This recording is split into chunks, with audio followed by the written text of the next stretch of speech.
Have you ever met someone who seemed perfectly kind, calm, generous, almost too perfect? They smiled at the right time, spoke with measured grace, never raised their voice, never lost their temper, and yet something about them left you uneasy. You couldn't put your finger on it, but something in your body whispered, "Be careful." What if the real danger in people isn't in those who are openly cruel, angry, or aggressive, but in those who have no shadow? Carl Jung, the Swiss psychiatrist, who gave us some of the most profound insights into the psyche, believed that the most dangerous people are not the who show their flaws, but the ones who will hide them so well, even from themselves. They seem peaceful on the surface, but beneath there's a storm gathering, one they've never dared to face. Before we continue, if you find meaning in the depths of the human mind, consider subscribing to Deep Psyche. We explore the shadows, the patterns, and the buried truths that shape your reality. To understand Jung's warning, we need to go back to one of his core ideas, the concept of the persona. The persona is the mask we wear, the version of ourselves we present to the world. It helps us function in society. Polite, agreeable, well-adjusted. But the problem arises when we begin to believe that the mask is all there is, because behind the mask is the unconscious, a realm vast and wild, hometo instincts, forgotten memories, repressed feelings, and perhaps most crucially, the shadow. The shadow is everything we refuse to see in ourselves. The envy, the rage, the selfishness, but also the wild creativity, the primal instinct, the unapologetic truth. It's not created by evil or trauma alone. It's shaped by the tension between who we are and who we think we're supposed to be. As children, we learn quickly what gets us love and what gets us rejected, so we mold ourselves. We push down the parts that don't fit. Maybe we're told that anger is bad, so we hide it. Maybe ambition is called arrogance, so we bury it. Maybe our sensitivity was mocked, so we armor up. But the buried doesn't die, it wits, and over time, it begins to speak through dreams, outbursts, addictions, projections. Not because it wants to harm us, but because it wants to be seen. Jung warned us, what you do not make conscious will be lived out as fate. In other words, the less you know about your own shadow, the more it will control you from behind the scenes. People who never confront their darkness and become saints.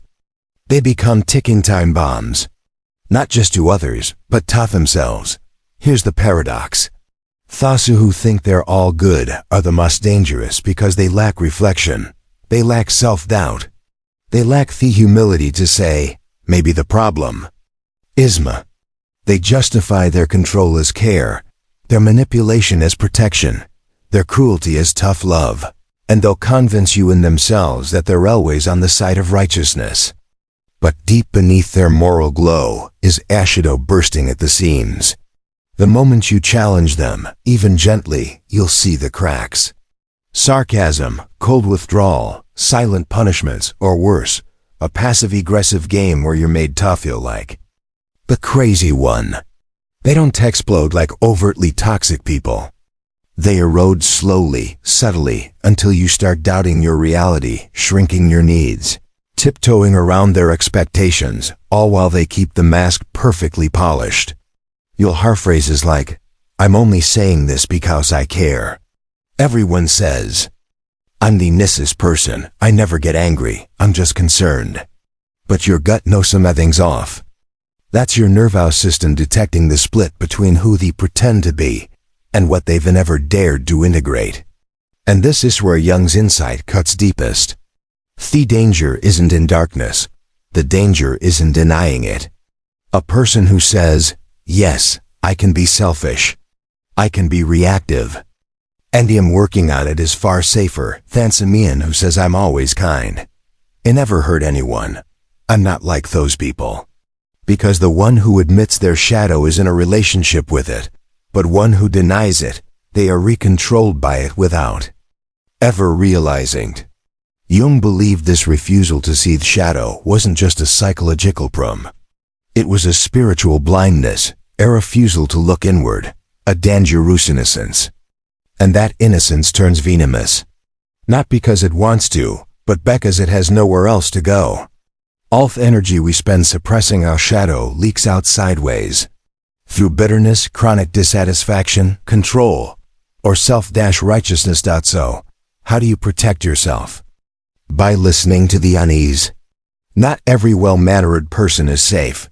Not every smile is genuine. Sometimes the most harmful people come wrapped in politeness because they've never met higher own truth. Jung's work invites you to ask, what am I not seeing in them?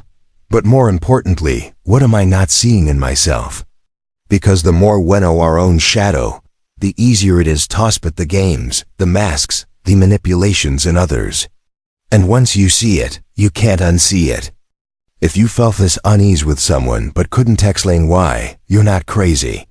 You're not paranoid. You're awake.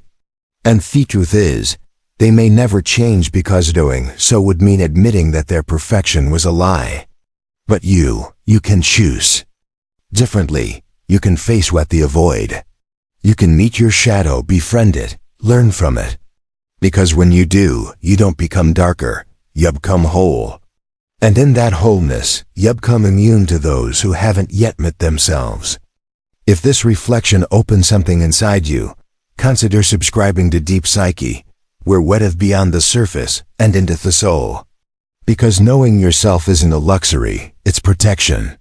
And if this video resonated with you, take a memento. Like it so more people can hear what your mind may not yet understand, but her intuition already knows.